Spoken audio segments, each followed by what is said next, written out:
the toe through the ball. Vice versa, if the toe beats the heel there, it's got to leave it open and push it that way, right? So go ahead and make that swing, and let's take a look at where that mark is.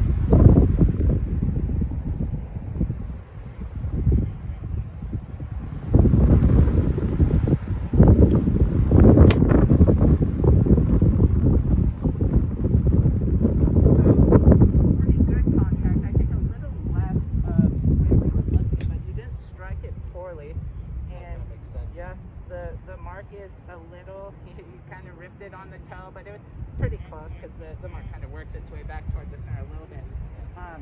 So kind of like we were talking about, the toe beats the heel in, and then the heel catches up and leaves that club face open, which results in decent contact. You know, you hit that ball well, but it's left of where we're looking, and 5 or 10 yards left might be a 3 or 4 shot difference. So exactly. So we're going to hit a couple balls, and you're just going to feel your hands, your elbows follow that white stick back, staying low as possible for as long as possible. And then just playing that explosion shot, focusing on contact. Okay. So go ahead and make a swing.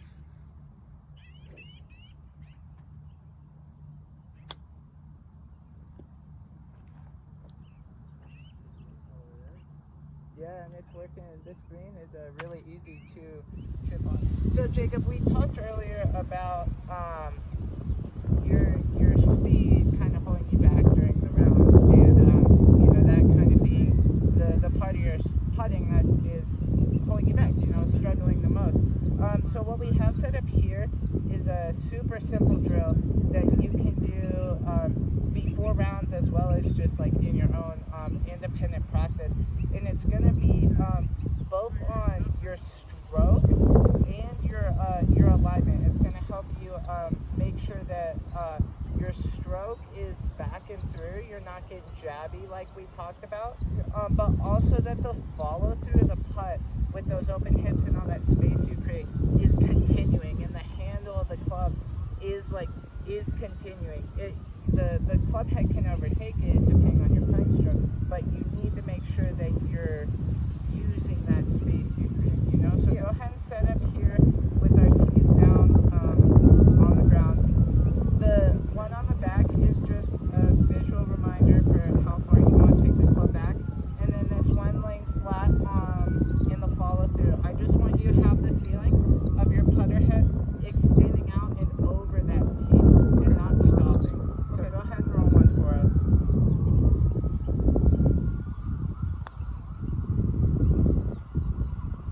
Yeah, feet-ish behind the ball at address, and we make sure it's parallel to your shaft line at address.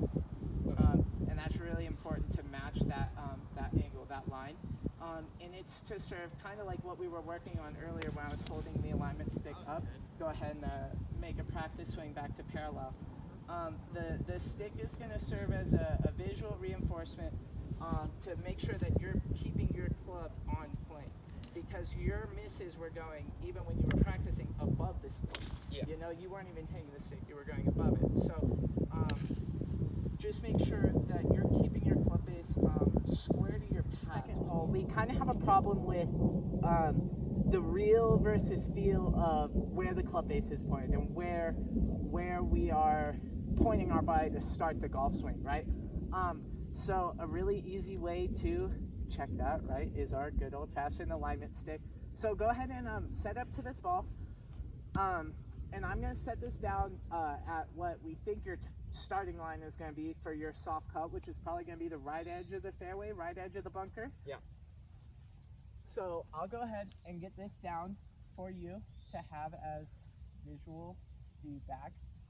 And what I want you to really think about is making sure that club face is like right at that, right? Or right on that line. Mm-hmm. And then like we discussed in our range session, in our prior lesson, how your foot line just needs to be open to that club face, right? It doesn't need to be super open. It doesn't need to be anything crazy, right? It just has to be 1 degree, 2 degrees, however much you're trying to cut it. That's how we feel the cut with our stance, with our foot line and our shoulder line, as opposed to that transition. Yeah. So let's